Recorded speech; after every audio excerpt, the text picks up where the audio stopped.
My mom was a busy real estate agent in our small town, and since sitters were hard to line up, she usually dragged me along to her open houses. You wouldn't think hanging around in strangers' homes while your mom talks square footage and closing costs would be fun, but I loved it. Anytime she asked if I wanted to come, I said yes. I liked racing through the empty rooms, opening closets, peeking into bathrooms, trying to imagine how people lived there. Some Sundays, the open houses were packed, people drifting from room to room with little paper shoe covers. Other times, no one showed, and it would just be me and my mom sitting in a vacant living room for hours, nibbling the cookies she'd brought for guests who never came. There was one particular house I'd heard her complain about on the phone to another agent. She kept saying how strange it was that it wouldn't sell.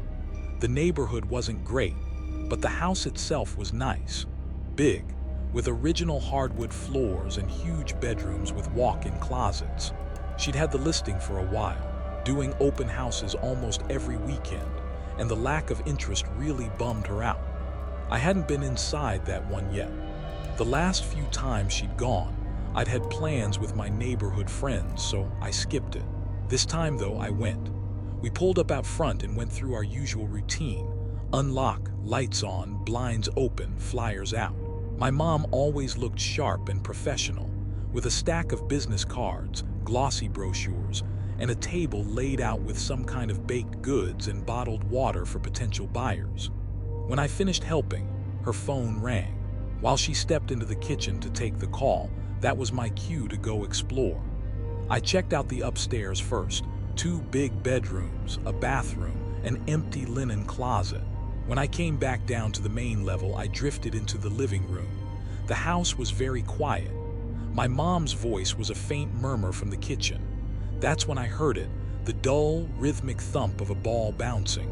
Thump, thump, thump. I went straight to the front windows, expecting to see a kid playing in the yard or on the sidewalk. The street was empty. The sound kept going. I stood in different parts of the living room trying to track it. The closer I got to one corner, the louder it was. When I stepped into the kitchen, the noise vanished. Back in the living room, there it was again. Determined to spot whoever was bouncing it, I listened harder. That's when I noticed a small metal floor vent tucked into the corner. The sound seemed to be coming from down there. I knelt and put my ear close. The bouncing immediately grew louder, echoing up through the ductwork from somewhere deeper in the house. "Hello," I called into the vent. The ball stopped, just stopped. I waited, feeling my heartbeat in my throat. Nothing, no bounce, no voice, no movement. "Are you here for the open house?" I tried again. Silence.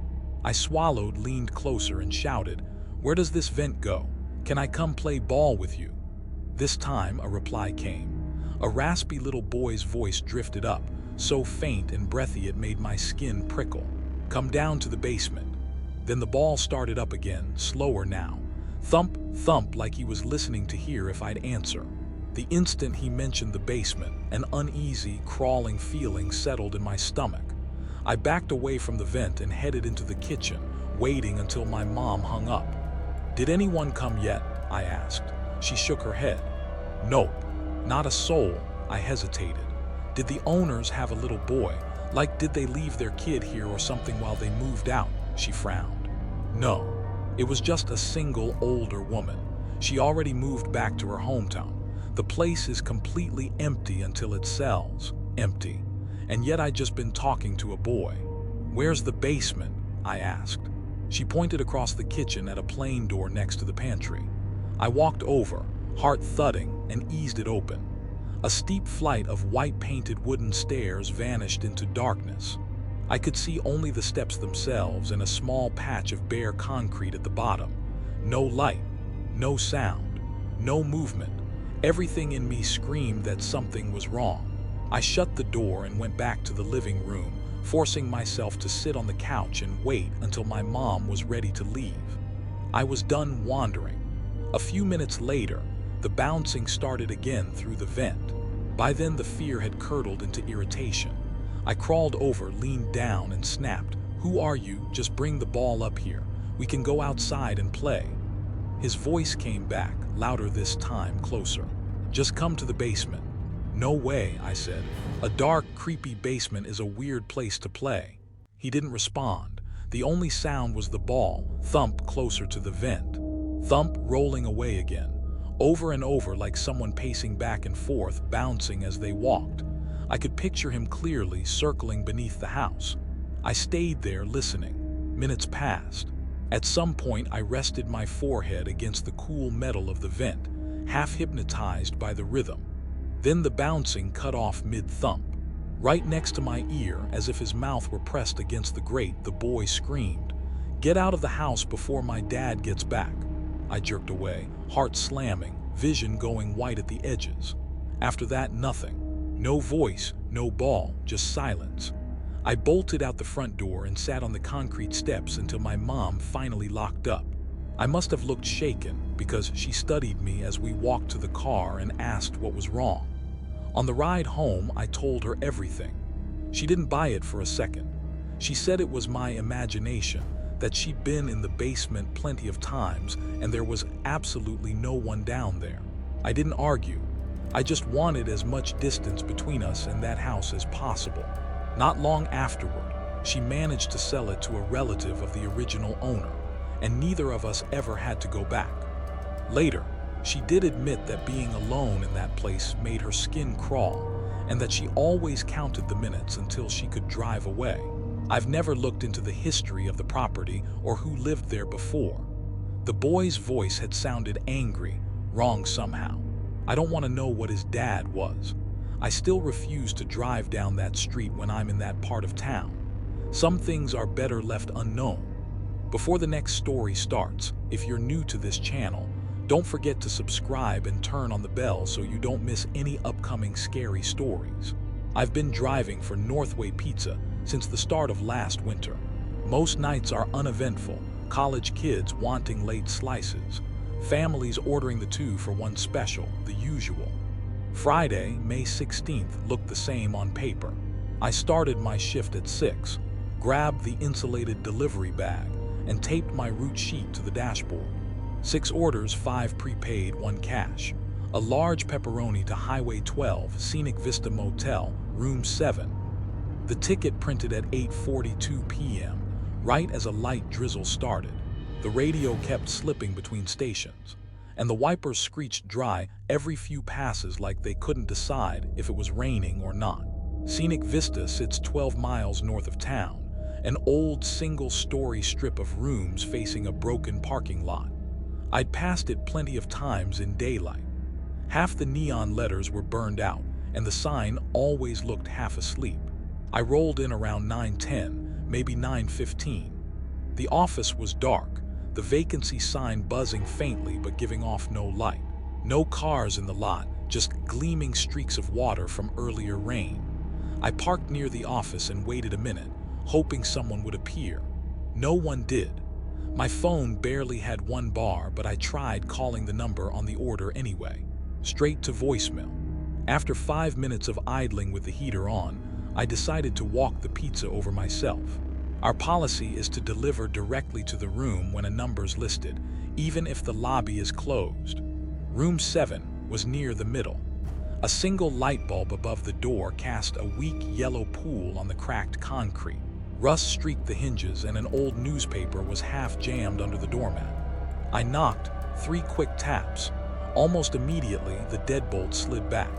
A woman in her late 30s, maybe, opened the door just enough for one shoulder to fit through. Her dark hair clung damply around her face, like she just stepped out of the shower. She wore a long gray cardigan that covered her arms to the wrists. Behind her, the room was almost completely dark. Only the pale blue glow of a small TV lit the space. I couldn't hear sound from it, no show, no music, just the low electric hum of a set left on mute. "Pizza," I said, trying not to sound surprised she'd answered so fast. She nodded without smiling and slipped a hand through the gap, offering a 20 and a 5, exactly $25. No tip, no hesitation. I passed her the box. For a moment, our fingers touched through the cardboard lid. Her skin was icy, like she'd been outside in the cold, not inside a warm room. "Thank you," she whispered. She closed the door and threw the deadbolt again in one smooth motion. I stood there a second longer than I should have, listening. No footsteps, no rustle of movement, no TV dialogue, just the faint hiss of electronics behind a thick door. It hit me then that not a single other window at the motel was lit. Every curtain was drawn, every room dark. If there were any other guests, they were invisible. Back in the car, I noted the delivery time, marked cash received, and pulled onto the highway. The rain had stopped, but a low mist hugged the road. My headlights tunneled through it, making the drive feel longer than it was. I finished 2 more deliveries back in town and closed up at 11:30. The next morning, I opened the shop with Charlie, our daytime manager. 10 minutes after we turned on the phones, a call came in. I only heard Charlie's side at first. "Northway Pizza, no sir, we don't prank call. Our driver logged a delivery to your motel last night. Room 7, yes." His voice stalled out. Color drained from his face. "Can you repeat that?" He put the caller on hold and waved me over. "You actually went to Scenic Vista last night?" he asked. "Yeah, around 9. Why?" He swallowed. "The owner says nobody's rented a room there since February. Room 7's got a city padlock on it. He wants to know why we'd make up a delivery." A weight settled in my gut like I'd missed a step on the stairs. I knocked on the door, Charlie. A woman answered. She paid cash, 20 and a 5. I dug the folded bills from my stack and set them on the counter. "This is it." Charlie picked the phone back up and hit speaker. "Our driver insists someone was in room 7 last night," he said. "Sir?" The motel owner's voice came through, clipped and impatient. "I inspected every unit this morning with the county code officer. Room 7's chain is cut, the padlock untouched. Power's been shut off to that wing for weeks. Nobody spent the night in there." He paused, then added, "And tell your kids some stories aren't jokes. A woman was murdered in that room last winter." Then he hung up. The shop suddenly felt too quiet. I could hear the low hum of the drink cooler from across the room. Charlie looked at me like I'd dragged something filthy in with me. "You sure you weren't at the wrong place?" he asked.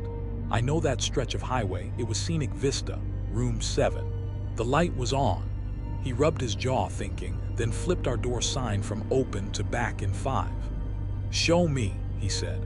We drove his SUV north, coffee steaming in the cup holders, the morning sun giving the clouds a purple edge. We didn't talk until the motel came into view. In daylight, it looked worse. Peeling turquoise paint, boarded windows, weeds pushing up through every crack in the pavement. The neon sign was completely dead now. Charlie parked near the office, and we walked along the row of doors. Room 4's door hung half open. Inside was nothing but a bare stained mattress and dust. Rooms 5 and 6 were empty shells with stripped carpets and exposed outlets. Then we reached 7. A thick silver padlock hung through the chain bracket. A bright county inspection sticker covered the latch. "Do not enter. SCALED March." I pressed my ear against the door anyway. I didn't hear anything, but an image flashed in my mind. That gray cardigan sleeve brushing my fingers through a cardboard lid. "Look," Charlie muttered, tugging my sleeve. At the base of the door, wedged beneath it, was a greasy cardboard triangle, one corner of a pizza box, broken off cleanly. The grease stain was still dark. He crouched, worked it free, and flipped it over in his palm. It was our design, our logo, our box. We didn't touch the padlock, we didn't call the police. Charlie just said, "Let's go." Back at the shop, he sent me home early. I spent the rest of the day replaying every second. The cold hand, the blue TV light, the sound of the deadbolt snicking shut. By evening, I'd half convinced myself there was some boring explanation. Maybe the owner was wrong. Maybe someone cut the padlock, stayed there, then resecured it before morning. Any theory was better than none. Nothing I came up with fit. In June, Scenic Vista finally closed after another failed inspection. The lot was fenced off, every door boarded. A for sale sign still leans half crooked against the gate. I don't take late-night highway orders anymore. When the phone rings after 9, I let someone else answer. Sometimes, when I see a neat stack of exact cash, 20 and a 5, my hands go cold. Because somewhere out on that highway, room 7 is still locked, and no one is supposed to be inside. But I know what I saw: a door opening, a woman's whisper of thank you, and money in my hand from someone who shouldn't have been able to call at all. 3 weeks ago, I answered a listing on Mind My House. One night of overnight house sitting with surveillance in Long Beach, California. The pay, $50,000. Yes, for a single night. That's a year's salary for a lot of people. I assumed it had to be a scam. There's no way you get paid that much to sit in a house, especially one that supposedly had no one living in it. There had to be a catch. But I'd been job hunting for weeks with no luck, and curiosity won. The host, a woman named Zoe, replied to my application within an hour. We met the next night at a Chinese restaurant downtown. She looked completely normal, mid-30s maybe, conservative dress suit, tidy hair. Definitely not the villain I had half expected. She told me the job was simple. All I had to do was sit in the surveillance room and watch the camera feeds that covered the entire house. No patrols, no chores, nothing else. We exchanged numbers. That's when I noticed she was still using a flip phone. In 2025, it struck me as odd that someone who owned a luxurious house would have such outdated tech, but I brushed it off. The following night was my shift. I got to the house around 6:30 p.m. It was exactly as advertised. Huge, sleek, expensive. Zoe walked me through it, pointing out every mounted camera and the angles they covered. Then she said something that stuck with me.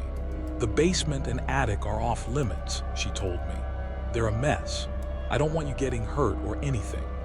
I thought it was a strange thing to emphasize, but I had no plans to go exploring, so I just nodded. After the tour, I settled into the surveillance room, a small space lined with screens. For about 5 hours, I sat in that chair, occasionally stretching my legs. I got up twice for the bathroom and once to meet a DoorDash driver at the front door. Otherwise, I did exactly what she asked, watched. Around 11:30 p.m., exhausted, I turned off the screens and lay down on the small bed in the same room. I almost always sleep straight through the night, but at some point I jerked awake for a minute or two, heart pounding for no reason I could name. I didn't need the bathroom. No noise, just a vague, unsettled feeling. I rolled over and conked out again. The next morning I showered, brushed my teeth, packed my things into my backpack, and changed into my daytime clothes. There was no food in the kitchen, and I hadn't brought snacks, so I figured I'd grab Duncan on the way home. As I headed down the stairs, halfway to the front door, a strong, rotting smell hit me, thick and sour. It was strongest right by the basement door. I turned my head and saw a dark red stain spreading out from under the bottom of it, trailing onto the hallway floor. I jumped back, stomach lurching. The smell was overpowering, unmistakable. I didn't need a degree in anything to know it was the smell of something dead. A lot of somethings, maybe. My brain scrambled through every scenario, and the worst one kept rising to the top: bodies. In the basement, I bolted. I didn't even lock the front door. I just ran to my car, slammed the door, and dialed 911 with shaking hands. I told the dispatcher what I'd seen and smelled, and that I hadn't opened the basement door. They said officers were on the way and asked me to stay on the line. I sat there, engine off, talking to them for about 10 minutes until I saw emergency vehicles arrive. Then I hung up. About a week and a half later, the police called me into the station to tell me what they'd found. What they said made me feel like I was drowning. They recovered 4 bodies in that house, 2 in the attic, 2 in the basement. They also told me Zoe wasn't the homeowner, or even a legitimate host. The people she'd killed actually owned the house, and her plan was to assume control of it and claim the inheritance. The part that made me sickest was what they pieced together about the timeline. While I was sleeping there that night, one of the victims was still alive. They said the blood started seeping under the basement door in the middle of the night. That was probably what jolted me awake. According to their reconstruction, The last victim had managed to break free from a bed where their hands and legs had been tied. With duct tape still over their mouth and rope around their limbs, they were dragging themselves up the basement stairs, leaving that trail of blood. And I was asleep a few steps away. I couldn't wrap my head around it. It felt like something out of a nightmare I should have woken up from, not something that actually happened. Zoe did pay me the $50,000 I was promised. Looking back on the night I met her, all the little red flags suddenly make sense. The flip phone that didn't match the luxury house, her insistence about the basement and attic. The way she'd smiled like this was all completely normal. She was a killer, and I sat across from her sharing fried rice. I can't believe I was face to face with someone like that. I don't know if I'll ever fully trust anyone again, least of all myself. Back in August 2021, I started my freshman year at Queens College in New York City. I'm a senior now, graduating in the spring with a degree in film studies. For context, I'm from Chicago and only go home during week-long breaks. On orientation day, my stomach was in knots. I worried I wouldn't fit in, wouldn't make any friends, all the usual stuff. I tried to tell myself I was overthinking it. They grouped us by major that day, so I met the other film studies freshmen. Everyone seemed normal enough, awkward, shy, excited, except for one guy who stuck out immediately. Dylan. From the first moment, I could tell he was off. Not in the quirky film nerd way, but in a way that made your skin itch. He blurted out random comments at weird times, trying to make jokes that never landed. People laughed nervously or looked away. He came off as cringy more than anything. At first, I told myself he was probably just a hardcore film and TV geek with no social filter. I wish that were all it had been.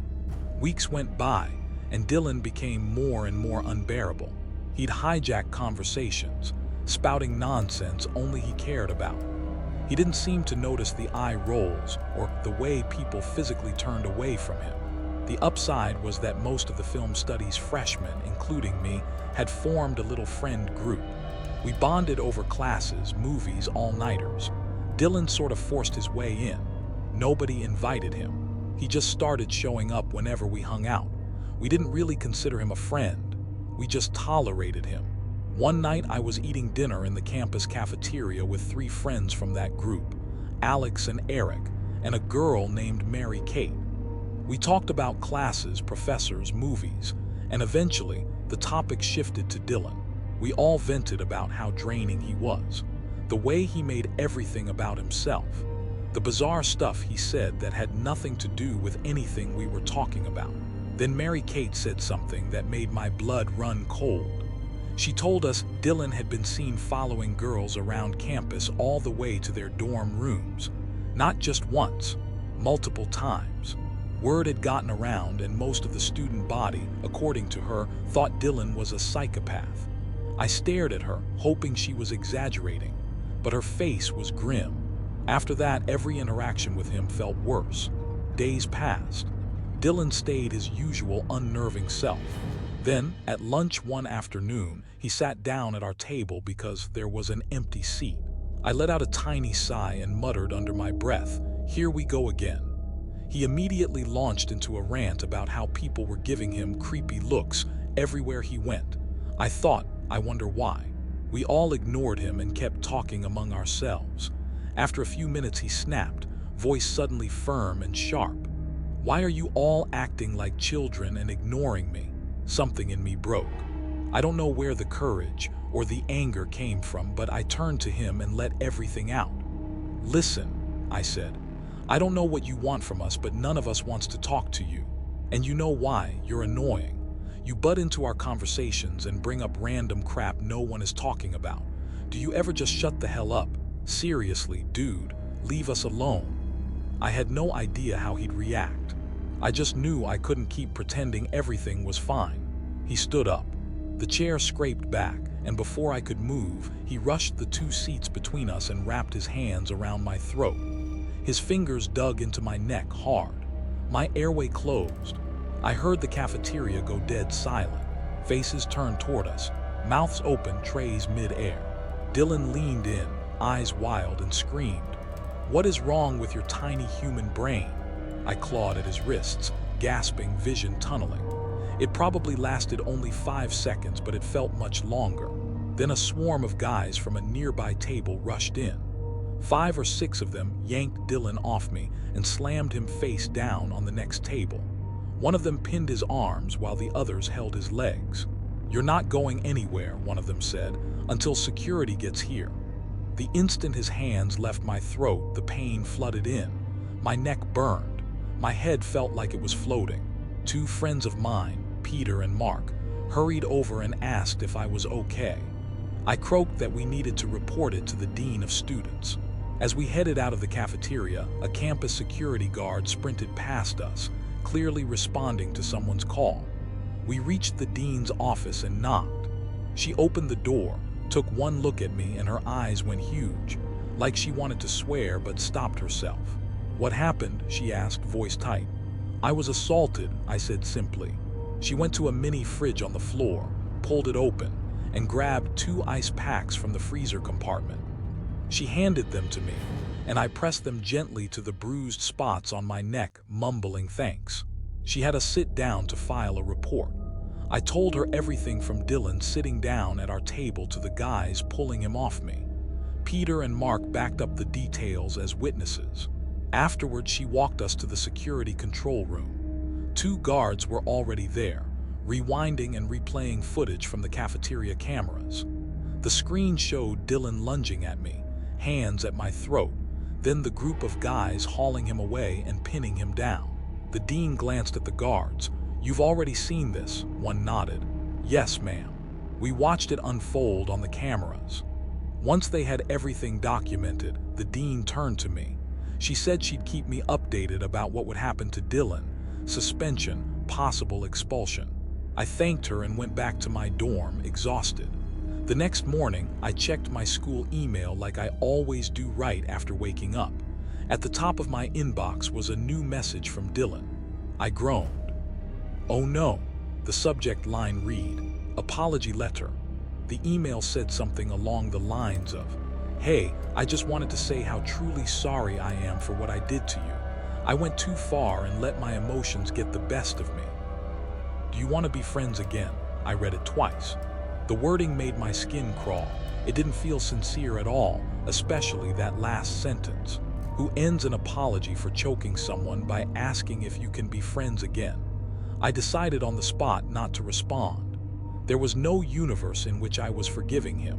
Throughout the day, people kept coming up to me on campus to ask if I was okay. I told them my neck still hurt, but less than the day before. I wore bandages where the worst of the marks were. All the attention was a little overwhelming, but I appreciated how concerned everyone seemed. A few days later, an email from the dean landed in my inbox. Dylan had been expelled for his actions. Relief washed over me. The administration had done exactly what they should have. For a little while, it felt like proper closure. I wish that was the end of it, but it isn't. Same semester, Thanksgiving break rolled around and I went home to Chicago. One night, around 9:30 or 10 p.m., I was in my bedroom when I heard a knock on my window. I had never in my entire life heard someone knock on my bedroom window, and at that time of night it felt especially wrong. Curiosity won. I walked over and lifted the shade. What I saw made my whole body go cold. Dylan. He was standing outside, staring in at me. I immediately yanked the shade back down and ran to find my parents. They were in the living room.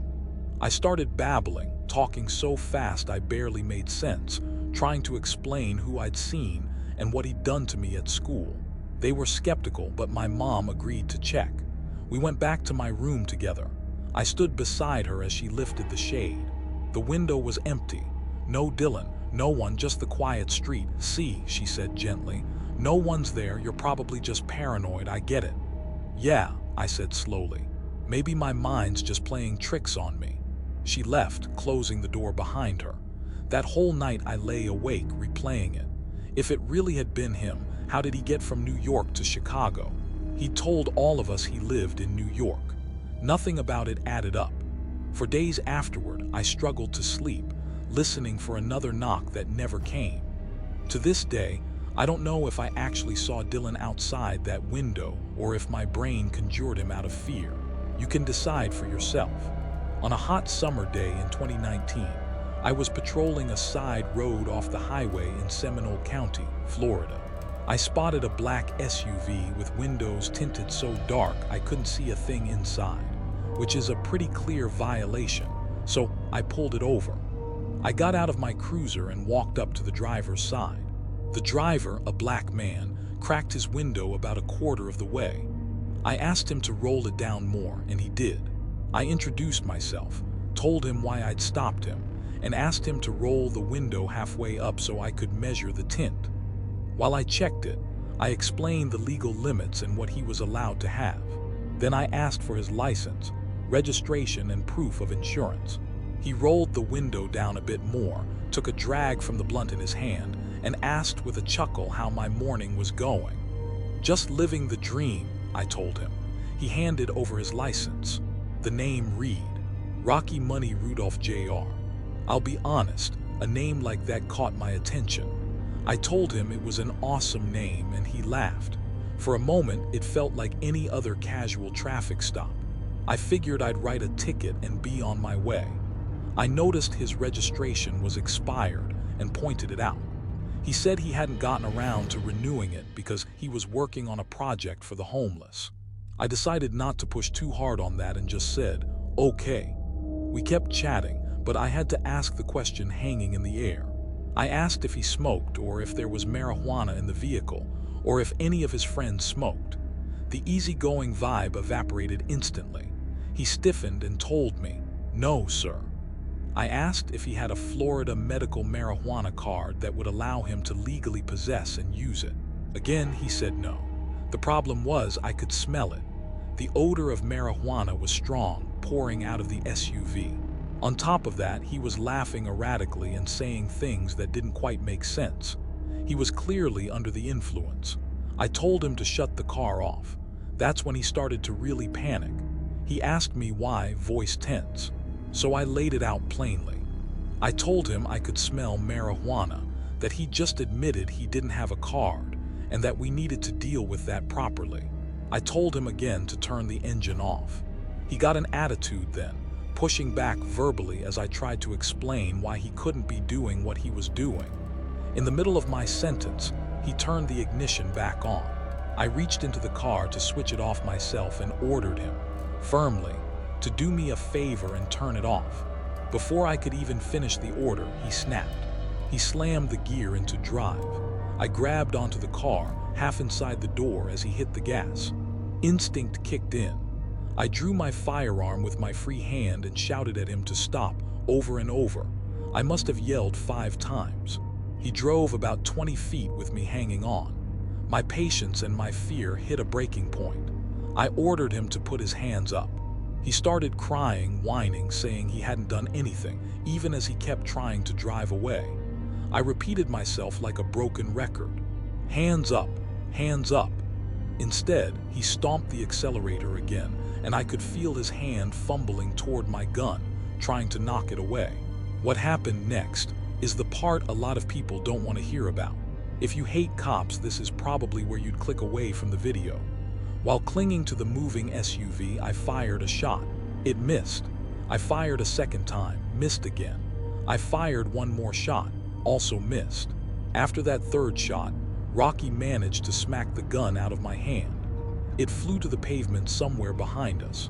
I was still hanging onto the SUV, completely at his mercy as he sped toward the interstate. He swerved and I lost my grip. I fell hard, rolling into the grassy median. At the same time, another car swerved to avoid us and ended up in a ditch. Rocky kept going, his SUV shrinking into the distance until I couldn't see it anymore. A red car pulled up behind me and a man jumped out asking if I was okay. "Not really," I admitted. "My back is killing me." The driver who'd gone into the ditch also got out, checking on me. Thankfully, he wasn't injured. I radioed for assistance because I couldn't even stand on my own. Within about 15 minutes, backup units and EMS arrived. They stabilized me and got me onto a stretcher. Both of the Good Samaritans came to the hospital too, just to make sure I was all right. At the hospital, they diagnosed me with a minor back injury. I got a steroid shot and some prescription pain meds and was discharged later that same day. The pain faded after a few days. Meanwhile, a manhunt kicked off for Rocky. It lasted a couple days, but they eventually caught him and took him into custody. In January 2024, Rocky Money Rudolph Jr. was sentenced to 30 years in prison. The charges included attempted manslaughter, aggravated battery on a law enforcement officer, possession of a firearm by a convicted felon, resisting an officer without violence, fleeing and attempting to elude, attempting to deprive an officer of protective communication, and possession of cannabis. At his sentencing, Rocky gave a brief statement. He said he was sorry, that he hadn't meant to hurt me, that my actions had made him panic, and that he respected law enforcement. I'll be honest, personally, I don't think he deserves 30 years. Did he commit a serious crime? Absolutely, but the sentence feels heavy. If he'd actually killed me, life in prison would make sense. As it stands, it's still hard to process. What I do know is this: a routine traffic stop that started with a few laughs and a conversation about window tint turned into me clinging to a moving car, firing my weapon, and narrowly avoiding death because someone decided that running was better than facing the consequences. That's how fast everything can go from normal to deadly.